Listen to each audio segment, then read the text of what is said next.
L'autre que Martin Junot, cardiologue et directeur de la prévention de l'Institut de cardiologie de Montréal. Et bonsoir, Dr Junot. Wow. Ça doit faire bien 20-25 ans, vous, que vous parlez contre la viande rouge en essayant de démontrer les effets néfastes. Quand vous recevez ça 35. Comme ça, 35 ans? Ouais. D'accord. Quand vous recevez comme ça à la une du New York Times, à la une du Monde, ces conclusions-là... On est habitué tellement d'idioties qui se publient. Qui sont ces gens-là? C'est des statisticiens, c'est des méthodologistes, c'est pas des gens en nutrition ou des experts dans le domaine. Et c'est probablement des disciples d'un professeur de Stanford qui s'appelle Ioannidis qui ne considère sacré que les études randomisées contrôlées double aveugle. Qu'est-ce que ça veut dire, une étude randomisée? Ça veut dire que vous choisissez au hasard dans quel groupe va être la personne. Il prend un placebo ou il prend la pilule active. C'est bon en pharmacologie, mais dans le domaine, par exemple, de l'environnement, de la pollution, de l'exercice, du tabagisme, c'est jamais des études randomisées. C'est toujours des données épidémiologiques, des études de cohorte qui donnent des hypothèses.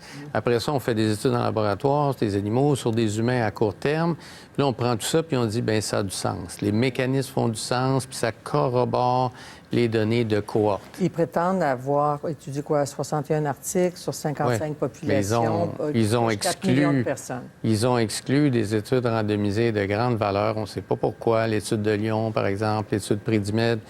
Alors ça, tout le monde déjà a pointé ça. Ils ont inclus des études pas très bonnes. Et pourquoi ce journal avait l'association américaine, American Association of Physicians, des médecins, là? C'est Annals of Internal Medicine. Oui, pourquoi ils publient ça? Moi, je pense que c'est la course aux manchettes, là. Il y a tellement une crise dans les publications médicales. Tous les journaux médicaux veulent faire les manchettes. Ça augmente l'impact factor, comme on dit. Alors, les chercheurs aiment publier dans des revues à gros impact. La publicité est plus payante à ce moment-là. C'est malheureux, mais il y a plusieurs chercheurs qui l'ont dit aujourd'hui, et qui demandent un retrait carrément des 6 papiers, parce qu'il y a 6 papiers dans le numéro. Ils se disent indépendants, là, eux. Oui, ça, c'est vrai.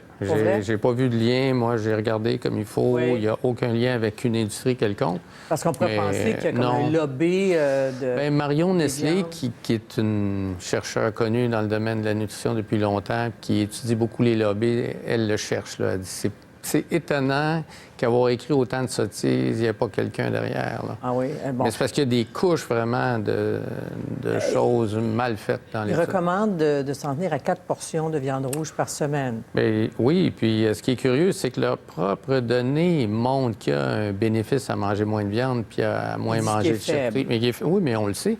Ouais. Sur une population générale, le risque accru de, par exemple, 8 cas sur 1000, c'est pas beaucoup.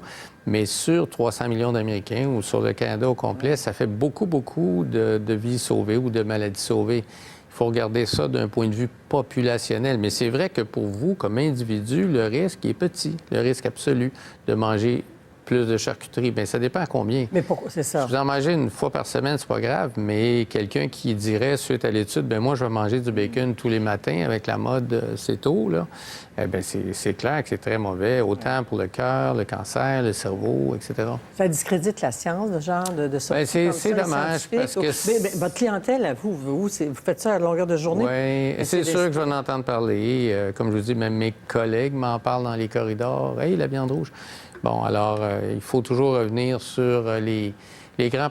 Moi, ce que je dis toujours, c'est pas vrai que la science s'en va comme ça. Quand on regarde depuis 30 ans, c'est constant. Une alimentation qui est plus axée sur les fruits et légumes, les noix, les légumineuses, ça dément pas. Étude après étude, vous le voyez même meilleur. Sur des images, hein? Sur des scans d'artères et de cœur et tout bien, ça. les études qui ont été faites de régression de la maladie coronarienne datent des années 90 par Dean Ornish. C'est bien documenté, ça, que quand on mange plutôt une alimentation de type végétal, là, à base de végétaux, disons, on a de bonne qualité. On a même non seulement une stabilisation des lésions coronariennes, mais une régression des blocages. Fait que c'est pas banal. Là. Ça, c'est bien démontré. Et ça vous dites que c'est pas banal, c'est démontré. Et Et ça se dément jamais, ça, cette situation. Non, si vous prenez 50 experts avec des opinions un peu différentes, il y a tout le spectre, là, mais tout le monde va s'entendre pour dire plus de fruits et légumes, plus de grains entiers, moins de charcuterie, zéro charcuterie idéalement. Qu'est-ce qu'il y a des pas de sucre ajouté, pas des nitrites, de toutes sortes de produits, beaucoup de sel. Alors, ça, c'est vraiment... Et je pense qu'un reproche qu'on fait à ces études-là, c'est de laisser de côté l'obésité. On ne parle pas d'obésité. On ne parle pas d'obésité, puis ils ne parlent pas de l'environnement. C'est vrai que eux autres vont dire, bien, écoutez, nous, on parlait de diète, l'alimentation, mais en 2019, ne pas parler de l'impact sur la planète de la diète, c'est faible un peu. Et tout le monde leur a reproché. Là. En fait, de consommer de la viande. Bien, l'élevage, ça contribue beaucoup à l'effet de serre, aux gaz à effet de serre. Alors, on va souhaiter que... Bien, on va voir ce qui va arriver s'il y a un retrait de ces articles-là. New York Times, habituellement, et Le Monde sont des journaux sérieux. Oui. Oui. Non, il y a beaucoup d'auteurs. Harvard, en particulier, les gens d'Harvard ont été très agressifs. Les gens de Yale aussi, aujourd'hui. Bon. Parce qu'il y a des gens d'Harvard là-dedans aussi, dans l'équipe de chercheurs, je pense. Ah, mais ceux qui ont été les plus violents critiques, c'est Walter Willett et Frank Yu de Harvard. Eh bien, merci. Toujours un plaisir, Martin Junot. Et je sais que vous n'allez pas manger de steak ce soir, vous. Non. Merci. Merci.